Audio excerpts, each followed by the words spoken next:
On Christmas Eve 2022, British woman Elle Edwards, aged 26, was seen on CCTV, laughing and hugging friends outside the Lighthouse pub in Wallasey, Wirral, England. Moments later, chaos erupted as a gunman opened fire on the crowd.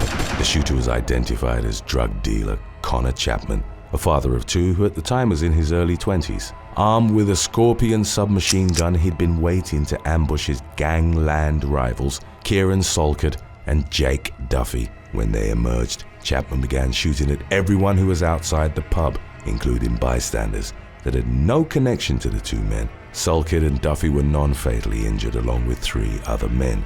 Edwards, an innocent bystander who'd gone out for a cigarette, died after she was hit in the left and back side of her head. The shooting was the culmination of a conflict between criminals on the Woodchurch estate, where Chapman lived, and the nearby Beechwood estate. The day before the shooting, Salkett and Duffy had been captured on a doorbell camera viciously beating a man by the name of Sam Searson. In the pub shooting's aftermath, Chapman fled in a stolen Mercedes A-Class to the home of his friend, Thomas Waring. On December the 31st, the vehicle was driven to an isolated site in Frodsham, Cheshire, and torched. The Mercedes, however, had been spotted near the pub, and it contained a SIM card which allowed the authorities to track its movements, which matched the location data from Chapman's cell phone.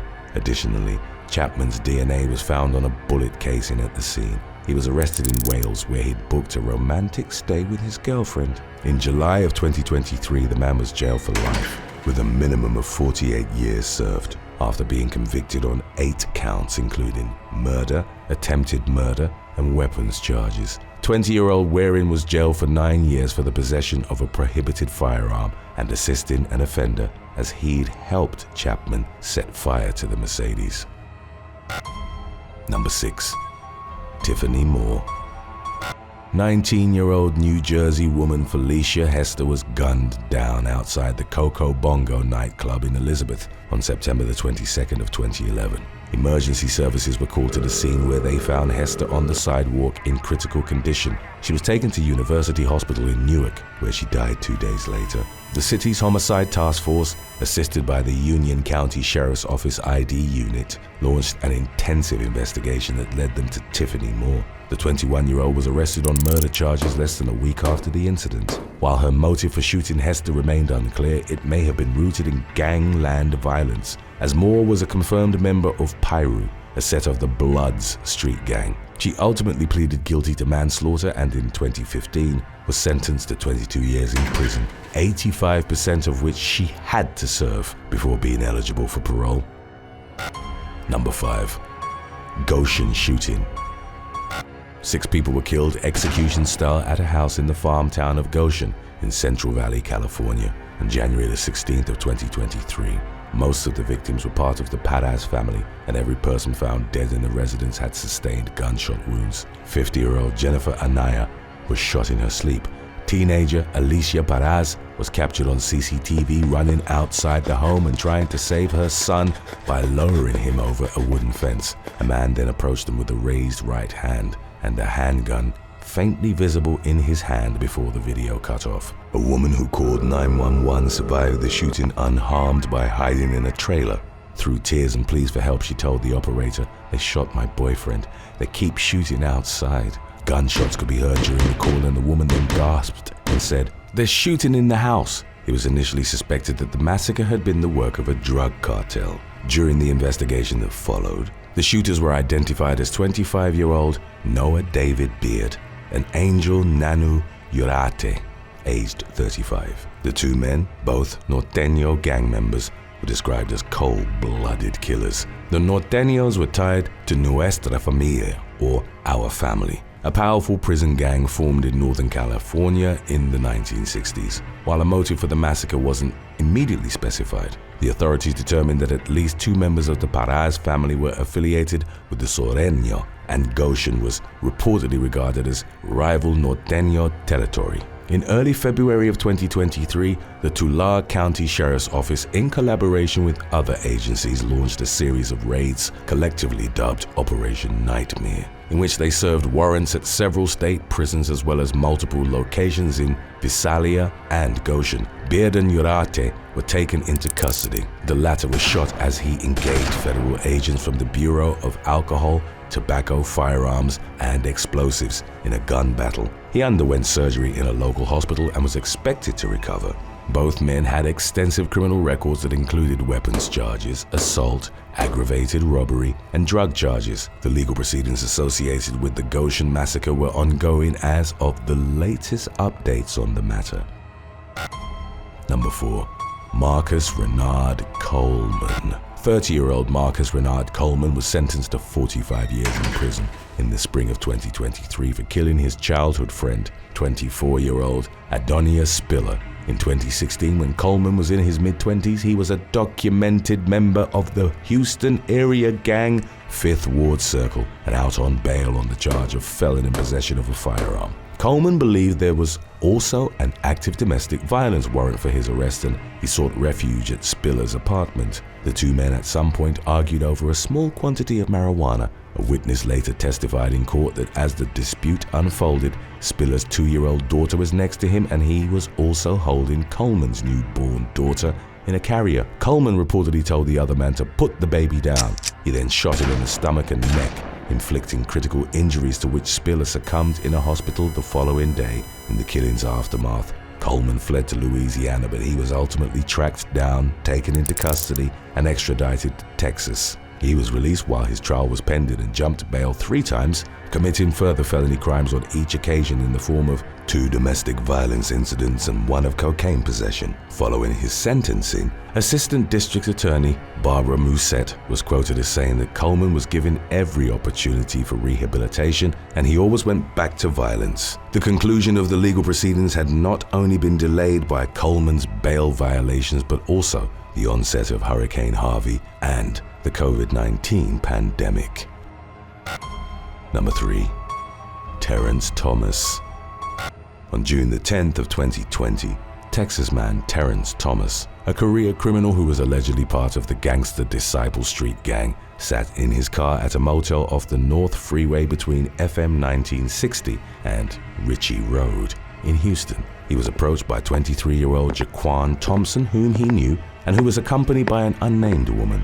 The latter accused Thomas of having stolen $40 from her boarding room. She and Thompson confronted him and an argument ensued. As tensions escalated, Thomas got out of his car and brandished a handgun. He then shot Thompson 9 times, killing him. Thomas was eventually arrested and he later told the authorities he'd been with the gangster Disciples for over 10 years. He'd reportedly been introduced through a family member and became better entrenched in the gang while dealing drugs. Thomas pleaded not guilty to the murder and was released on bond while awaiting trial, but he continued perpetrating several more crimes. He was consecutively rearrested and released for cocaine possession and for beating up a stranger in a laundromat and trying to run them over in November of 2020. He was then found to be in possession of a firearm and was finally held without bond. On the eve of his trial in late 2022, Thomas pleaded guilty to Thompson's murder. He was sentenced to 25 years in prison. Commenting on the senselessness of the killing, Assistant District Attorney Renee Serrato told the media, "You can't even say it was greed because it was over $40. Number 2. Milwaukee Kings. A 5-count federal racketeering indictment unsealed in May of 2019 named 4 members of the Milwaukee Kings street gangs for their involvement in 3 slayings and 2 attempted murders between 2015 and 2017. The gang was accused of using shootings, beatings, murder, and other forms of violence to enforce its status and control territory in the Belmont-Cragen neighborhood of Chicago. The 4 gang members to be identified were Santo Lozoya, Hector Rojas, Jose Martinez, and Pedro Navarro. Rojas was charged with first-degree murder for the killing of 19-year-old Daniel Guerrera in Belmont-Cragen in September of 2015. Following an altercation on the street, Guerrera was fatally shot in the head and neck. 2 other men, both in their early 20s, sustained gunshot wounds to the back and hand, respectively. In December of the following year, Lozoya, who went by the street name Saint, and Martinez, known as Ghost, were at a convenience store in the Dunning neighborhood. 28-year-old Crispin Collis stopped in the area while on his way home from a Chicago Bulls game. An unspecified argument occurred between him and Lozoya, after which the latter and Martinez went to retrieve guns from a nearby stash house. They returned to the scene and gunned down Colles in his vehicle. To commemorate the killing, Lozoya and Martinez got tattoos below their eyes. They chose the logo of the Deuce liquor bottle they'd purchased on the night. As described on the brand's site, the symbol, the Cross of Lorraine, is meant to represent courage, honor, and perseverance. The fourth Milwaukee King named in the indictment was Pedro Navarro, also known as Cuba, who was tied to the murder of teenager Xavier Soto in April of 2017. Navarro and a fellow gang member emerged from their vehicle and then ambushed Soto and two teenagers, all of whom were reportedly members of the rival Latin Brothers gang. Soto was hit 3 times, including once in the head, and died 2 days later. A second teen was hit 3 times and survived, while the third was unharmed. A Milwaukee King working with the FBI secretly recorded Navarro as he admitted that he'd killed Soto and said that he had to dispose of the murder weapon. Law enforcement later stopped Navarro's gold-colored Nissan Pathfinder and found a pistol inside that ballistics revealed was a match to the one used to gun down Soto. As of 2021, updates on the case: Lozoya, Rojas, Martinez, and Navarro had all pleaded guilty to racketeering charges and were facing lengthy prison sentences. Coming up after number 1 is our previous video on senior citizens who went wrong. Stay tuned if you'd like. Number 1. Mirella Ponce. On October the 23rd of 2011, California woman Mirella Ponce was stopped in traffic by officers from the Fresno Police Department. Law enforcement discovered that the 20-year-old, a reported member of the Tiny Rascal gang, was in the vehicle with 2 other gang members, her infant child and a loaded gun. The police uploaded a photo of the lilac-colored weapon to their Facebook, as well as Ponce's mugshot, which showed her gazing into the camera with her neck and chest tattoos exposed, including one that read "Love is Pain." The photo generated considerable attention online, and the woman was dubbed the Hot Felon, with users reacting to her perceived attractiveness and some even offering to secure her $155,000 bail. One of her internet suitors commented, "Free this hot gangster." Ponce eventually pleaded guilty to a single felony charge, that of being a gang member illegally possessing a gun, in exchange for other charges to be dropped. The mother of 2 didn't receive any prison time and subsequently described the incident as a possible turning point in her life, stating an intention of pursuing a modeling career. Number 8. Robert KREBS. On January the 13th of 2018, roughly 7 months after he'd been released from prison, a senior citizen was arrested for carrying out an armed robbery at an Arizona credit union. Career criminal Robert KREBS, at the time in his early 80s, had spent most of his adult life behind bars. His stints had included 3 years for a 1966 conviction in Chicago for embezzling $72,000 from a bank, where he'd worked as a teller. He'd spent over 30 years in prison for a bank robbery he'd carried out in Florida in 1981, and had also been convicted of theft and armed robbery in Arizona. As reported by the Orlando Sentinel, KREBS had used a disguise involving cotton in his cheeks and a wig for the 1981 heist. He'd also varnished his fingertips so that he wouldn't leave any prints.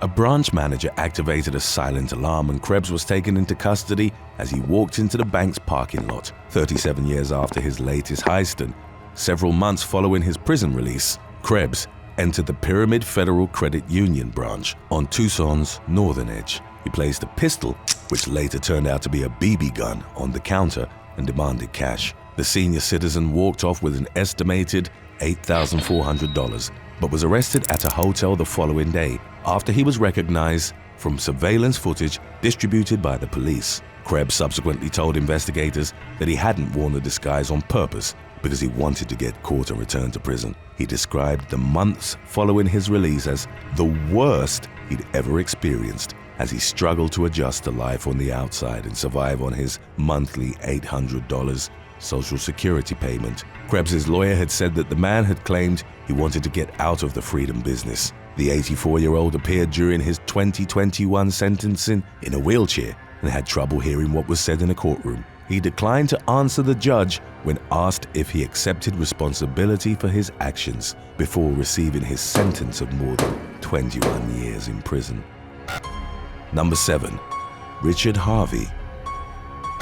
On September the 20th of 2022, Michigan woman Joan Jacobson, aged 83, was on her first day as a volunteer, canvassing homes for the Right of Life organization. Her duties involved going door to door and asking voters to oppose Proposition 3 during an upcoming ballot measure. The proposition would have guaranteed abortion rights in the Michigan Constitution. She reached the home of Richard and Sharon Harvey near Lake Odessa and got into an argument with the latter. Sharon told her that she'd had a tubal pregnancy in 1971 that required surgery and nearly killed her, with the experience in becoming a focal point in their dispute. The exchange, which took place on the couple's porch, lasted 3 to 4 minutes before 72-year-old Richard emerged from a barn with a rifle and shot Jacobson. Although suffering from intense pain, the elderly woman managed to drive herself to the Lake Odessa Police Department. She was rushed to a Grand Rapids hospital via ambulance,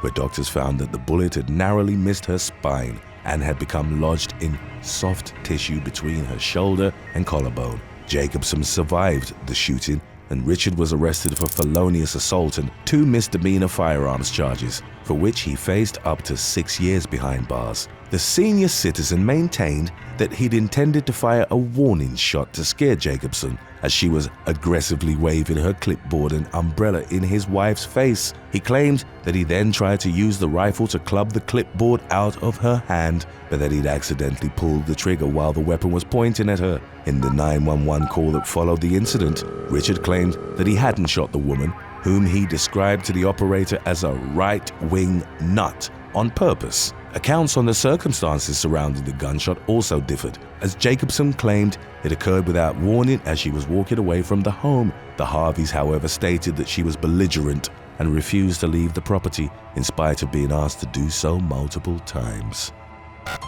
Number 6. Beverly Baker.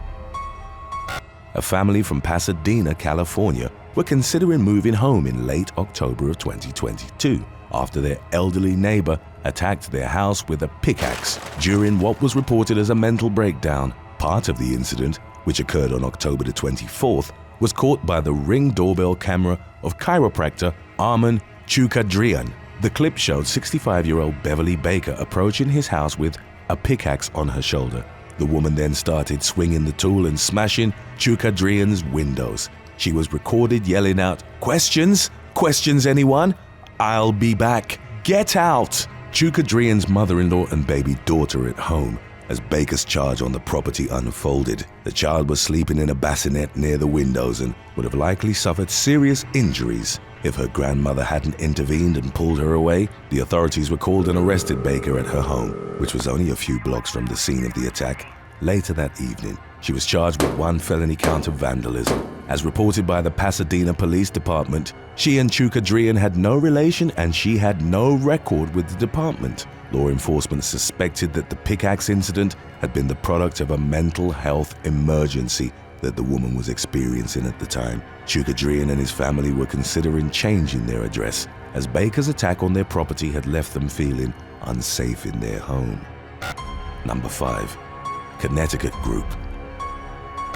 A group of 6 elderly Connecticut residents were arrested at the Grace Richardson Conservation Area in Fairfield in August of 2019. Surveillance in the wooded region had recently been increased following reports that lewd activity was taking place on the premises. The park had been advertised on at least one city hookup guide as a meetup spot. On August the 9th, concerned citizens called the police and reported one such incident. A group of elderly residents, 5 men and 1 woman, were consequently caught having relations in the woodland.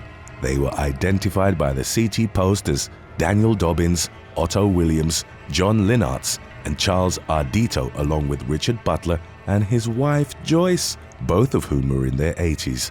They were all arrested and charged with breach of peace, with Dobbins and Linartz also being charged with public indecency. The former had been arrested in the past for second-degree breach of peace after he was spotted walking naked through a public park. When law enforcement found the 67-year-old, he was inside his car, wearing no underwear, with his shirt and shorts draped over him. Number 4. Vera Anthony. An 85-year-old woman was taken into custody by law enforcement in Lady Lake, Florida, in the summer of 2019 on a charge of battery on a person over the age of 65. According to the arrest report, Vera Anthony had become the main aggressor during a fight with an elderly man. Anthony, who had no prior criminal history, reportedly struck the unnamed victim with a television remote. The authorities were called following the altercation, which wasn't reported to have left the man with serious injuries. Anthony, a native of Sayre, Pennsylvania, was subsequently booked at the Sumter County Detention Center. Number 3. Robert Champigny. In July of 2019, a senior citizen from New Hampshire was arrested for abusing a female resident at the nursing home where they were both residents. The unnamed 83-year-old victim was staying at the Crestwood nursing home after she had suffered a stroke. Robert Champigny forced himself on her in June, and the attack was immediately reported to local authorities. They tracked down 74-year-old Champigny to a Manchester hotel and took him into custody. It wasn't made immediately clear if he had an attorney, and his phone number was disconnected. He was released of his own recognizance and scheduled for a court appearance later in July. Number 2. Donald Sturton. On the afternoon of March the 7th of 2018, senior citizen Donald Sturton walked into a Bank of America branch in South Portland, Maine. He asked a young woman working as a teller to turn over the money, telling her he had a gun loaded with 8 bullets. 70-year-old Sturton, who'd made no effort to conceal his identity, put one hand on the counter while the other was inside his jacket, suggesting he was about to pull out a weapon. The teller nervously gave him the money in her top drawer, which amounted to $895. Sturton then walked out of the bank.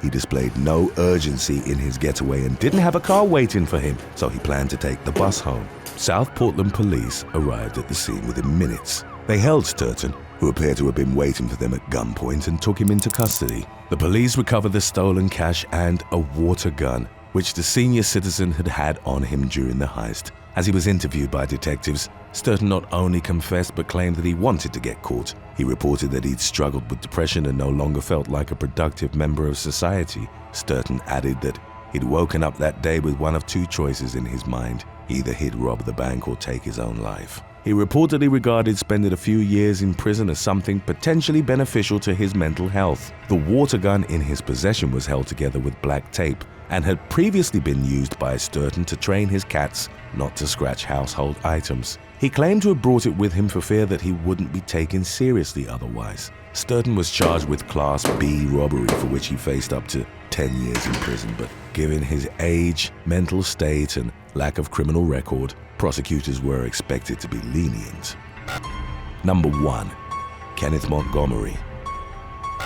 In late November of 2022, a woman and her son were ambushed and shot outside a store in Mesa, Arizona. 27-year-old Albert Liotta and his mother, Antoinette, were in separate vehicles in the parking lot of a Hobby Lobby store. 65-year-old Kenneth Montgomery parked his truck in front of their cars and unloaded a 9mm pistol into them. 10 shell casings were subsequently recovered from the scene. Albert called 911 in the immediate aftermath.